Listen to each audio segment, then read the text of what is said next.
আসসালামু আলাইকুম ভিউয়ার্স, আপনারা সবাই কেমন আছেন? চলে আসলাম গ্রামের বাড়ি মুন্সিগঞ্জ গজারিয়া ববেরচর।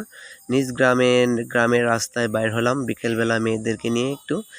আর রাস্তাটা খুব চমৎকার এবং পাশ দিয়ে বয়ে গেছে একটি খাল। এই খালে অনেক স্মৃতি রয়েছে ছোটবেলায়। আমরা বই ছোঁয়াছুঁই এগুলো খেলতাম। খালটা এখন শুকিয়ে গেছে। তো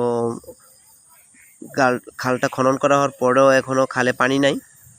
ছোটবেলায় আমরা দেখতাম বর্ষা মৌসুম এবং শুকনো মৌসুমে সবসময় পানি থাকতো। খালের অনেক গভীরতা ছিল। যদিও খাল খনন করা হয়েছে, তবে এর কোনো সাফল্য আমি দেখতে পাইনি। খালটা পুরোটাই এখন ময়লা পানি। তো এখানে আমরা অনেক খেলাধুলা করছি। মানে ছোঁয়াছুঁই বই এগুলো খেলতাম। তো চোখ লাল করতাম, স্কুলের সময় হয়ে যেত, তারপরে স্কুলে যাইতাম না। তারপরে আবার বলতাম যে কুলি রে কুলি তোর চোখ দিয়ে নিয়ে আমাদের চোখ দে এরকম করতাম। নিয়ে বাসায় যখন যাইতাম আম্মুর কাছ থেকে অনেক বকা শুনতাম। তো আম্মুর বকা খেয়ে তারপরে স্কুলে যেতাম। তো এই খাল নিয়ে অনেক আমাদের স্মৃতি রয়েছে। তো সবাই ভালো থাকবেন। ঈদ মোবারক। আসসালামু আলাইকুম ওয়া রাহমাতুল্লাহি ওয়া বারাকাতুহু।